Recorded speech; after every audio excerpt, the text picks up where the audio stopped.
आणि आता इतरही काही महत्त्वाच्या बातम्यांचा वेगवान आढावा घेऊयात.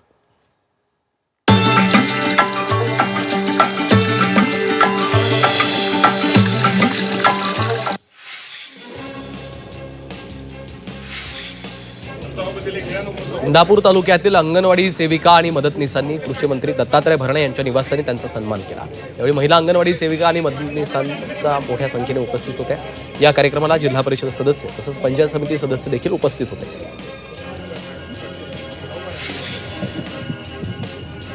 यवतमाळ जिल्ह्यात अतिवृष्टी आणि पुरामुळे बाधित झालेल्या गावामध्ये पालकमंत्री संजय राठोड यांनी प्रत्यक्ष शेतकऱ्यांच्या बांधावर जाऊन पाहणी केली. बाभुळगाव, नेर आणि दारव्हा तालुक्यातल्या विविध गावांना भेटी देत त्यांनी शेतीचं झालेलं नुकसान आणि खरडून गेलेल्या जमिनींची पाहणी केली.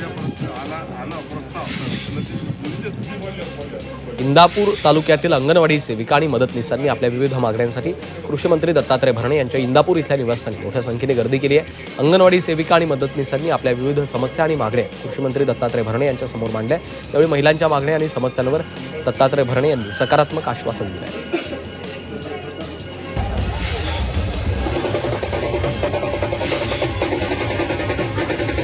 जागतिक आदिवासी दिनाचं औचित्य साधून आज रत्नागिरी जिल्ह्यातल्या खेड इथं भव्य आदिवासी जनजागृती रॅली उत्साहात पार पडली. ढोल ताशांच्या गजरात आणि पारंपरिक गाण्यावर ताल धरत नृत्य करत निघालेल्या या रॅलीत सर्वांचं लक्ष वेधून घेतलेलं आहे. आमचा अभिमान, आमची संस्कृती आणि आमचा हक्क, आमचा अधिकार असा संदेश देत रॅली संपन्न झाली.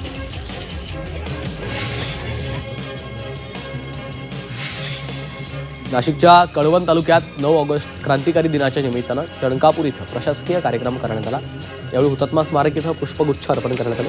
तर आदिवासी दिनाचं महत्त्व, पारंपरिक वेशभूषा प्रदान करून आदिवासी दिन साजरा करण्यात आला.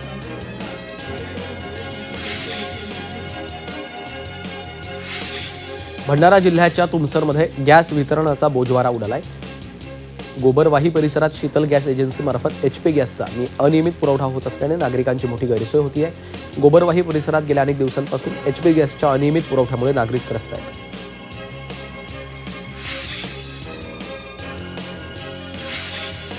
वाशिमच्या मानोरा तालुक्यातल्या कोडुली ते गुंडी रस्त्यावरील अरुणावती नदीवर सुरू असलेल्या बंधाऱ्याचं काम गेल्या 2 वर्षांपासून अर्धवट आहे. बंधाऱ्याचं काम पूर्ण झाल्यास शेतकऱ्यांना सिंचनासाठी मोठा फायदा होणार असतानाही काम रखडल्यानं ग्रामस्थांमध्ये संताप आहे. त्यामुळे बंधाऱ्याचं काम तातडीनं पूर्ण करा अशी मागणी ग्रामस्थांकडून केली जाते.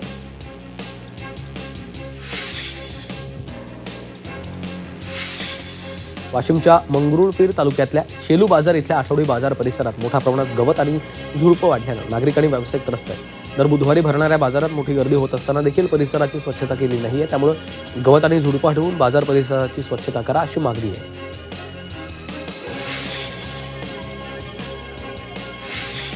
एनझी नंतर आता झेन अल्फा देखील आपल्या समस्यांना वाचा फोडताना दिसत आहेत.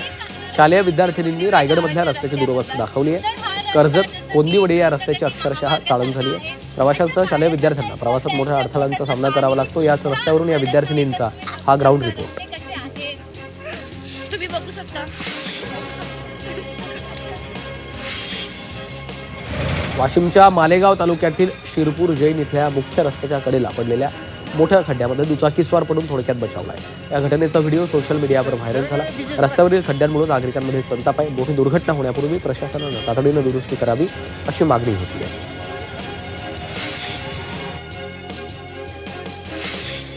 आणि जिल्ह्यातील शहापूर तालुक्याला पावसानं नवं रूप दिलेलं आहे. सध्या पावसानं शहापूर तालुका हिरवागार झालाय.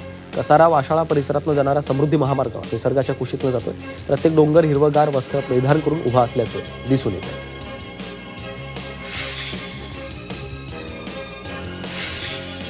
वर्धा जिल्ह्याच्या आर्वी तालुक्यातील शिरपूर खडकी या गावात एका शेतात तब्बल 13 फूट लांबीचा विशाल अजगर आढळला. त्यामुळे शेतकऱ्यांमध्ये काही काळ भीतीचं वातावरण निर्माण झालं. अजगर दिसताच शेतकऱ्यांनी आर्वीतील सर्पमित्र यांच्याशी संपर्क साधलेला.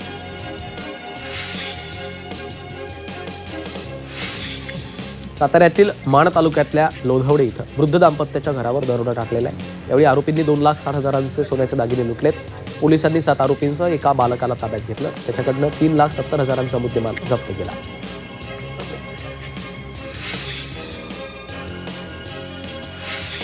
भंडारा जिल्ह्यातील लाखनी पोलिसांनी केबल वायर चोरी करणाऱ्या टोळीवर कारवाई करत 3 आरोपींना अटक केली आहे. यामध्ये 1,27,000 मुद्देमाल जप्त केला. या प्रकरणाचा पुढचा तपास लाखनी पोलीस करत आहेत.